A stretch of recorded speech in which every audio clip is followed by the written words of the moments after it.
How to learn English fast. On a quiet morning, the city wakes slowly, and a young learner stands by the window with a small notebook in hand. The learner has a clear wish to learn English fast, not only for tests or jobs, but to open doors, meet people, and understand the world. The goal feels big, but the learner decides to move with calm steps every day, like walking a long road with steady feet. The plan is simple and strong. Listen a lot, read a little more than before, speak a little every day, and write short lines that grow into longer lines. The learner promises to keep going, even when the path feels hard. The first day begins with sound. Before the sun is high, the learner puts on earphones and plays slow English audio. The speaker has a friendly voice, clear and warm. The learner listens without stress and lets the rhythm of English flow like a small river. At first, many words feel new. The learner does not stop the audio again and again. The learner lets the words pass, like clouds across the sky, and trusts that meaning will come with time. After 10 minutes, the learner presses pause and repeats a few short sentences out loud, softly, copying the voice, copying the stress, copying the pause. This small act is the first seed of confidence. Later that same morning, the learner writes 3 short lines in the notebook. The lines are simple: 1 new word, 1 short phrase, 1 tiny sentence about the day. The learner writes slowly and clearly, saying each word aloud. The goal is not to collect hundreds of words in one day. The goal is to make a few words feel like friends. The learner draws a small star next to each new word and thinks of it as a friendly sign. This word is important, and it will return. At home, the learner places little labels on everyday things. On the cup, a label says cup. On the door, a label says door. On the mirror, a label says mirror. The house becomes a small English world. Every step offers a chance to meet a word. The learner smiles because the house now speaks. In the evening, the learner reads a short, easy story. The story is about a person who goes to the market and buys fruit. The sentences are short and clean. The learner moves a finger under each line and reads slowly, line by line, without trying to look perfect. When a word feels hard, the learner stops for one breath, guesses the meaning from the other words, and moves on. If the same word appears again later, the guess becomes stronger. The learner discovers that understanding grows like a tree, not all at once, but with small, steady growth. The first week continues with this gentle pattern. Each morning, 10 minutes of listening and repeating. Each afternoon, 10 minutes of reading. Each evening, 5 minutes of writing about the day. The learner does not wait for a perfect hour or a perfect desk. The learner studies in the bus, in the kitchen, in a quiet corner near a window. Little pockets of time become small classrooms. The learner learns to love these pockets because they arrive again and again, and they give progress a strong spine. On the 4th day, the learner adds shadowing. Shadowing is simple. Listen to a voice and speak with it at the same time, like a shadow following a person. At first, it feels fast and strange. The learner stumbles, misses words, and laughs alone. But after a few minutes, the mouth begins to move with the sound, and the learner feels the music of English enter the body. The learner notices small things: how the tongue touches the top of the mouth for certain sounds, how the voice goes up at the end of a question, how some words join and become one sound. This is not only study, it is training, like practice for a runner. The learner feels breath and voice becoming stronger. By the end of the week, the learner records a small audio diary on the phone. The learner speaks for 1 minute about the day, the weather, the food, the feelings, the small wins. The learner does not worry about grammar at this point. The learner focuses on fluency, on moving forward, on finishing the minute without long pauses. Then the learner listens to the recording once. The learner smiles at the brave voice and also hears a few places to improve. The learner chooses one small thing for the next day, like making questions sound like questions or keeping the S sound at the end of likes and needs. One day, one focus. The learner understands that attention is like a light. It should shine on one small corner, not try to light the whole night at once. In the second week, the learner meets fear and learns to walk with it. Speaking to other people still feels heavy, like carrying a stone. But the learner finds a quiet method. Speak to a mirror for 2 minutes every evening. The learner looks into the mirror and explains a simple topic, morning routine, favorite food, a nice place in the city. The learner uses the hands, uses the eyes, and uses a friendly face, because English is not only words. It is also the feeling behind the words. The learner learns to smile during mistakes and to continue speaking. This simple habit changes the feeling inside. Fear becomes smaller, like ice melting in a warm cup of tea. The learner then finds a short video with subtitles and uses it like a small gym. First, watch once with native language subtitles for quick understanding. Then watch again with English subtitles and pause after each short line. The learner reads the line, repeats it, and tries to copy the speed and the stress. At the end, the learner watches a third time without any subtitles and checks how much is clear. The learner writes 3 lines about the video in the notebook and adds a new word or two to the growing list of word friends. The learner notices that the video feels easier on the third watch, and this small success feels sweet.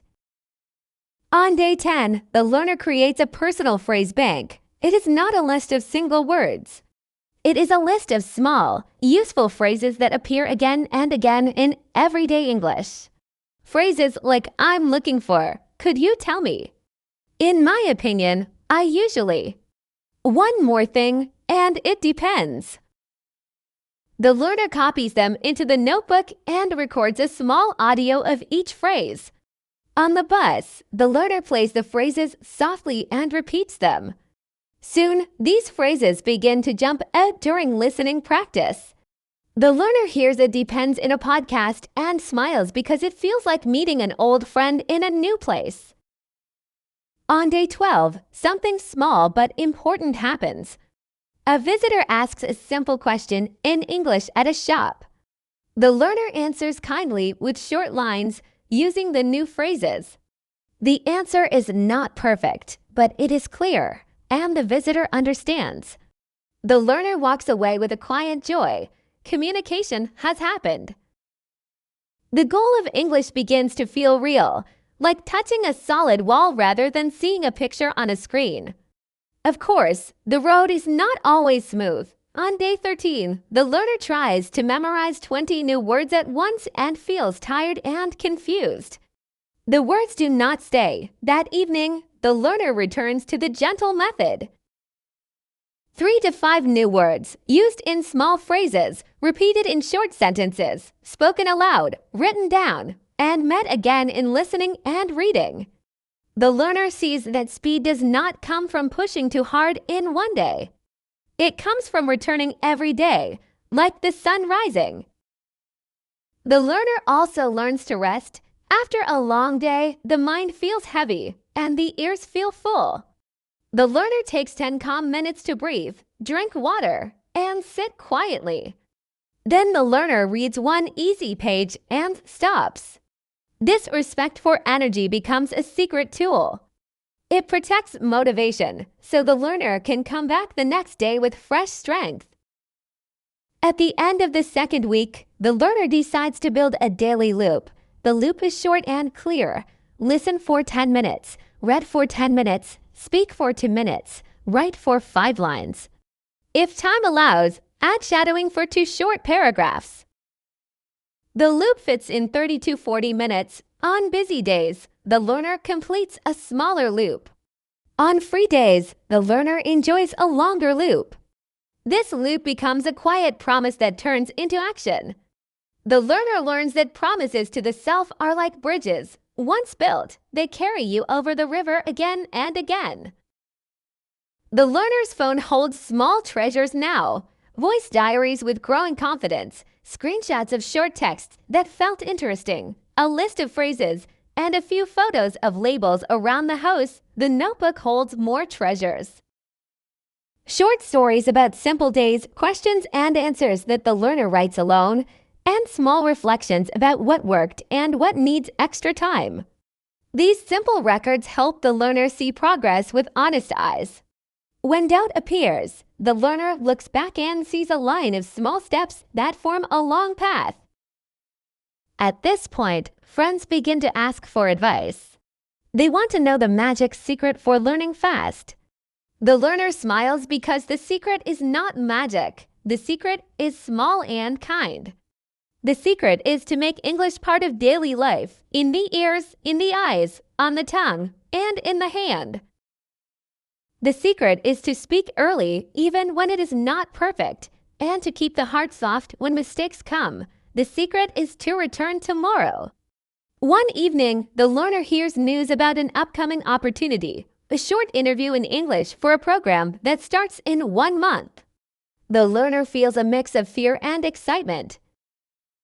The dream begins to shine brighter, and the timeline becomes real. There are 30 days.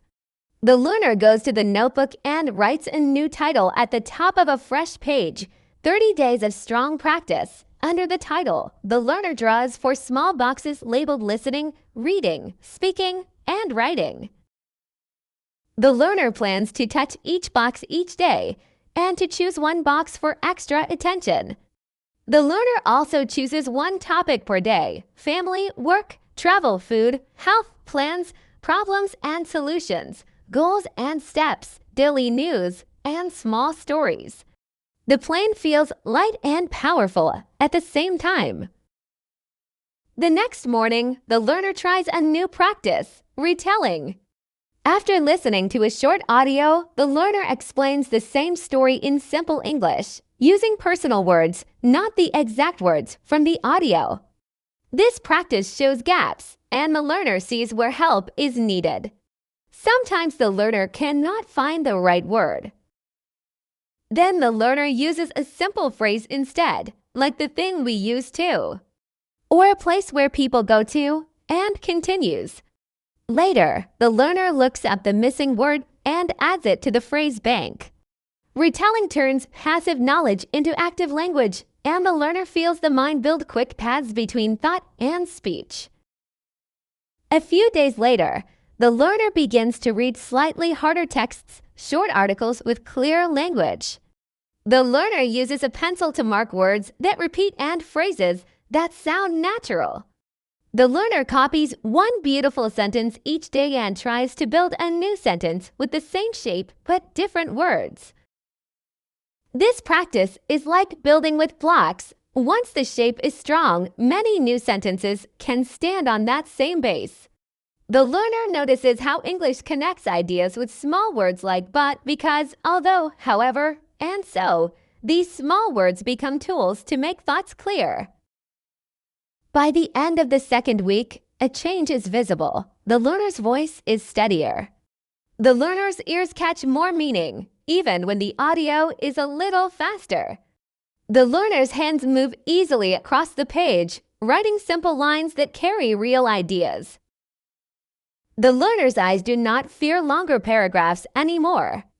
The learner is still far from perfect and still makes mistakes every day, but the mistakes now feel like friendly notes that say, "Fix me when you can," and keep going.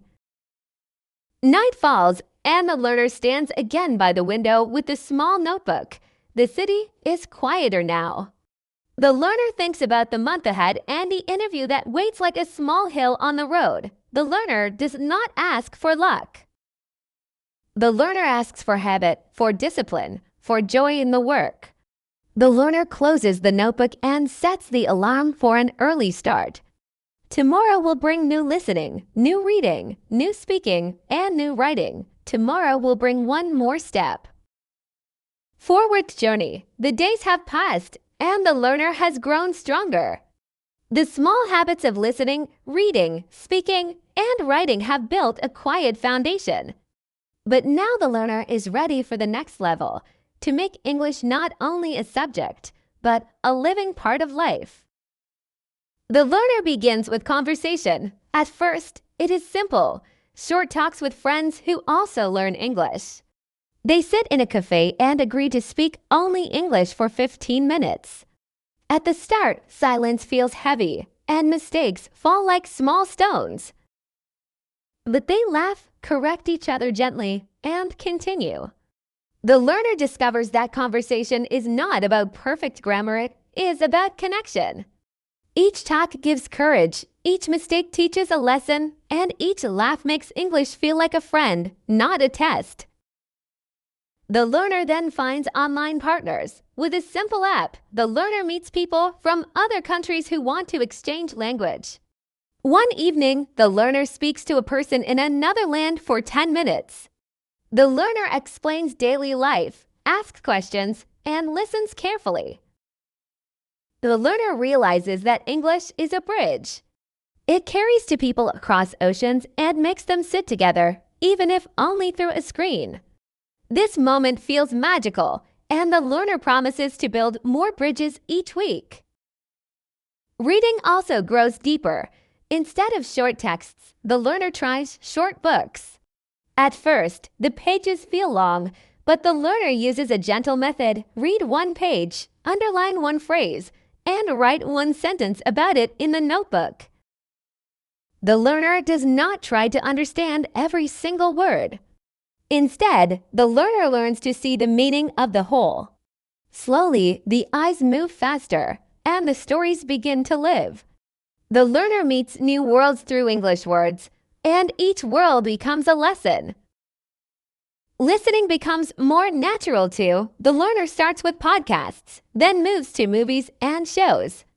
At first, subtitles stay on the screen. Later, the learner turns them off for 10 minutes, then brings them back. Each time, the learner catches more meaning, more rhythm, more small sounds between the words. The learner learns to hear feelings in voices, not just words. This makes listening not only practice, but joy. Writing also grows in strength. The learner begins a small blog, writing short posts in English. The topics are simple: a favorite meal, a walk in the park, a dream for the future. At first, the sentences are short and sometimes broken. But the learner posts them anyway, and friends write kind comments. Each post feels like planting a seed, and soon the page fills with small flowers of progress. Then comes the biggest challenge, speaking in public. The learner joins a small English club. At the first meeting, the learner's heart beats fast. The learner's voice shakes while saying a few lines, but the group claps and smiles. Each week, the learner speaks a little longer, a little clearer. Soon, the learner tells small stories with a beginning, middle, and end. Confidence grows, not by waiting for perfection, but by standing up again and again. Mistakes still come, but now they feel lighter. The learner learns to say, sorry, and continue. The learner learns that speed comes from practice, not from fear. Each mistake is not an end, it is a step on the path. After some months, the learner looks back. The notebook is full. The phone holds dozens of recordings.